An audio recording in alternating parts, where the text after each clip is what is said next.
साथियों नमस्कार। साथियों, उत्तर प्रदेश शिक्षा सेवा चयन आयोग से जो आपका यूपी टीजीटी इंग्लिश का पेपर 4 जून को हुआ था, उस पेपर में आउट ऑफ क्वेश्चन को लेकर के मामला माननीय हाई कोर्ट में लंबित है, जिसमें उत्तर प्रदेश शिक्षा सेवा चयन आयोग 29 क्वेश्चन ऑलरेडी जो है डिलीट करके तब जो है कि 28 जून को जो है शॉर्ट लिस्टेड का परिणाम जारी किया गया था। सॉरी, 30 जून को जारी किया गया था। लेकिन बाद में 4 क्वेश्चन पे जो ग्रामर के थे, तो अभ्यर्थियों ने उस पे कहा कि सर एक कहीं कहीं टेक्निकल फॉल्ट है। आयोग ने उसको कॉमन कर दिया है।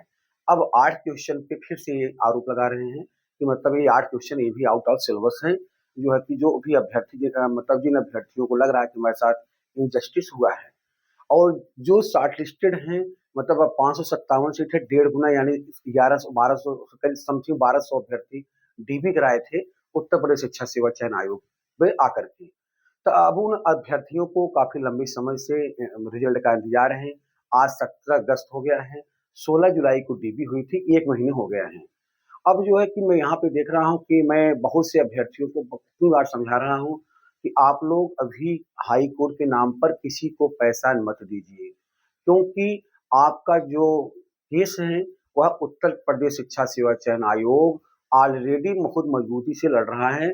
इसका भी हम लोग 12 अगस्त को गए थे, और उसके पहले भी मैं उप सचिव आदरणीय संजय सर से मिले थे, और उसके बाद बाद में उप सचिव आदरणीय जो है कि नंदलाल सर से हम लोग मिले थे। उन्होंने यही कहा था कि जो है कि अभी जब जब तक मामला माननीय हाई कोर्ट में है, तब तक आप लोग जो है कि ज्यादा आप लोग परेशान न होइए। जैसे जो भी वहां से डिसीजन आएगा, वैसे ही हम आप आगे की प्रक्रिया को जो है कि प्रारंभ करेंगे। और आयोग इसलिए हर चीजों से बच रहा है, क्योंकि जो है अभी माननीय सुप्रीम कोर्ट का एक ऑर्डर आया था, जो असिस्टेंट प्रोफेसर का समाजशास्त्र का 21 जुलाई को इंटरव्यू था, और शाम तक जो है कि माननीय सुप्रीम कोर्ट ने इस भर्ती पे स्टे लगा दिया, तो पूरी नजीर बन गई। इसलिए आयोग कोई भी गलती नहीं करना चाहता है। तो मैं देख रहा हूँ कि आप लोग जो है, बहुत से ऐसे कुछ लोग हैं जो है कि मैं पर्टिकुलर किसी को नहीं कहना चाहता हूँ, लेकिन आप लोग जानते हैं अंग्रेजी विषय का जो इसमें मामला माननीय हाई कोर्ट से लेकर के पूरे उत्तर प्रदेश में पूरा हाईलाइटेड है। और हाईलाइटेड है, कोई हर व्यक्ति चाहता है कहीं न कहीं इसको मैं कैप्चर करूँ। जैसे एक होता है आंदोलन जीवी, और दूसरे होते हैं चंदा जीवी। कुछ लोग इसे आंदोलन पे जीते हैं कि आंदोलन पैसा आता है, कुछ लोग चंदा पे जीते हैं कि चंदा हमको मिलता रहेगा तो मेरा काम होता रहेगा। तो आप लोग माननीय हाई कोर्ट के नाम पे अभी भी किसी को पैसा मत दीजिए। जब आपको लगे कि नहीं, मेरे हाथ से चीजें फिसल रही हैं, अब मुझे आगे बढ़ना चाहिए, तब आप लोग वहां जाइए। बात है कि मान जो आदित्य सिंह जी की जो केस फाइल हुई हाई कोर्ट में, वहां पे आपको पार्टी नहीं बनाया गया है, तो आपका कोई बेस नहीं है कि आप माननीय हाई कोर्ट में जा सकते हैं। जब आप पार्टी बने नहीं है, जाएंगे कैसे? और अगर आप माननीय हाई कोर्ट में अगर जाते भी हैं, तो एक ही दो डेट में आपकी केस जो है खारिज हो जाएगी।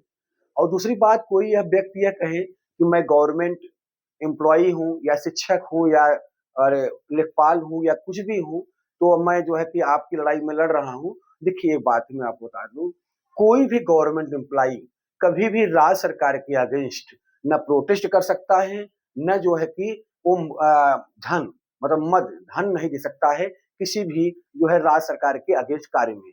अब इसे आंदोलन हो रहा है, आंदोलन अगर कोई अभ्यर्थी कर रहे हैं तो, लेकिन जो है गवर्नमेंट एम्प्लॉय वहां पे पैसा अपना मतलब उनको चंदा नहीं दे सकता है। और न ही गवर्नमेंट एम्प्लॉय कभी भी किसी भी केस में जो है कि मुखियाची नहीं बन सकता है। और दूसरी बात, कोई अगर गवर्नमेंट एम्प्लॉय है तो बहुत ज्यादा दिलचस्प नहीं लेगा कि हमको जो है कि मतलब जो है कि याचिका डाल करके तुरंत हमको माननीय हाईकोर्ट चलना चाहिए। देखिए, कहीं न कहीं जो है कि देखिए सब समझदार हैं, मैं पर्टिकुलर किसी को नहीं कह रहा हूँ, सब समझदार हैं कि गवर्नमेंट अभी आप ही हम ही गवर्नमेंट नौकरी नौकरी पा जाएँगे, आप ही पा जाएँगे, तो आप एकदम शांत रहेंगे, जो का प्रोसेस होगा उसी प्रोसेस आप बने रहेंगे।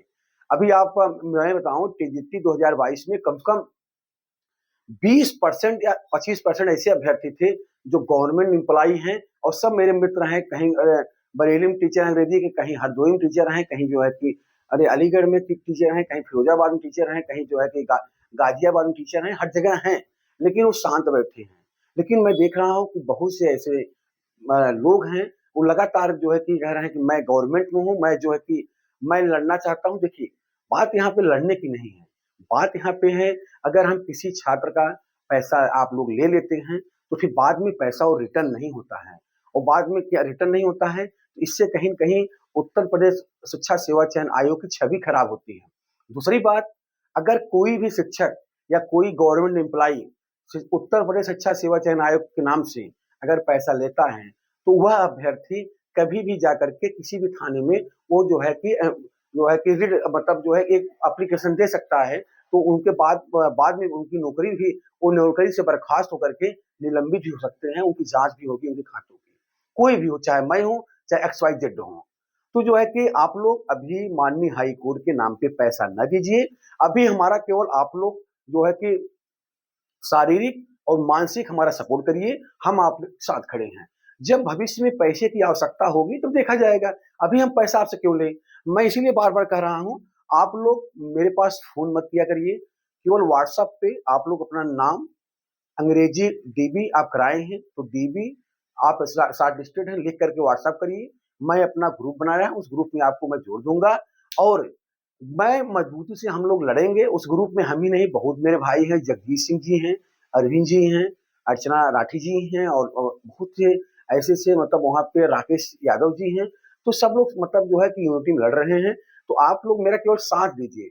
हमें आपकी शारीरिक और मानसिक सपोर्ट चाहिए। हमें अभी आपका आर्थिक सपोर्ट नहीं चाहिए, और इलाहाबाद माननीय हाई कोर्ट के नाम पे किसी भी व्यक्ति को आप पैसा भी मत दीजिए। याची के नाम पे मैं बता दे रहा हूँ, ये उत्तर प्रदेश है साहब, यहाँ पे जैसे कोई भी भर्तियाँ आती हैं, मतलब भर्ती परीक्षा होने के बाद फिर जो है कि ये अरे आंदोलनजीवी और ये जो है कि आपका चंदाजीवी, ये जो है कि फिर सक्रिय हो जाते हैं, और वसूली गैंग आपसे चंदा वसूलना चालू कर देता है, और फिर कहता है कि मैं आपको माननीय हाई कोर्ट लेके चलूँगा, और बाद में पैसा आपका जो है फँस जाता है, पैसा मिलता नहीं है। आप ही बताइए, अगर किसी को 2-3 हज़ार आप दे देंगे, तो क्या किस मुँह से माँगेंगे? और उन कहीं न कहीं वो वह व्यक्ति यह कहेगा, हमने इस मद में पैसा खर्च किया, हमने वहाँ खर्च कर दिया, हमने वकील साहब को दे दिया, फिर पैसा आपको वापस नहीं हो पाएगा। फिर पैसा आपको वापस नहीं होगा, बाद में कहीं न कहीं जो है कि हम जो है 2 भागों में बँट जाएँगे। एक भाग जो है याची लाभ की माँग करेगा, जाकर भर्ती को मतलब स्टे लगवा देगा, और एक भाग जो है कहेगा हमको नियुक्ति पत्र मिले। तो अभी हमें और आपको 1 सितंबर के पहले माननीय हाई कोर्ट नहीं जाना है, और 1 सितंबर के पहले हमें आपको किसी को भी, जो 1200 अभ्यर्थी हैं, किसी भी भाई-बहन को मैं सबसे कह रहा हूँ, या हाई कोर्ट में याची के नाम पे किसी को पैसा मत दीजिए। 1 तारीख के बाद जो भी स्थिति परिस्थिति होती है, उसके आगे देखा जाएगा। अगर उत्तर प्रदेश शिक्षा सेवा चयन आयोग हमारा सपोर्ट करता है, तो बहुत अच्छी बात है, नहीं करेगा तो फिर हम लोग बीच का रास्ता निकाल करके फिर जो है हम लोग माननीय हाई कोर्ट चलेंगे। लेकिन 1 सितंबर के पहले ना पैसा दीजिए, और ना पैसा किसी को देने के लिए आप जो है कि और उसको मतलब प्रलोभन दीजिए, याची के नाम पे उसको जो है कि बढ़ावा दीजिए, ये सब गलत बात है। तो आप लोग मेरे नंबर पे आप लोग व्हाट्सएप मैसेज करिए, इस नंबर पे आपको जो है कि पूरी जानकारी यहाँ से दी जाएगी। 89 92 55 8922899555 इस नंबर पे अपना नाम लिख करके, इंग्लिश अभ्यर्थी हैं तो अपना नाम इंग्लिश शॉर्ट लिस्टेड डीबी 2022 लिख करके मुझे व्हाट्सएप करिएगा, फ़ोन मत करिएगा। तो जो है कि हम पूरी मदद आपकी करेंगे, और जो है कि याची के नाम पे पैसा भी आप लोग मत दीजिए। बहुत-बहुत धन्यवाद, नमस्कार।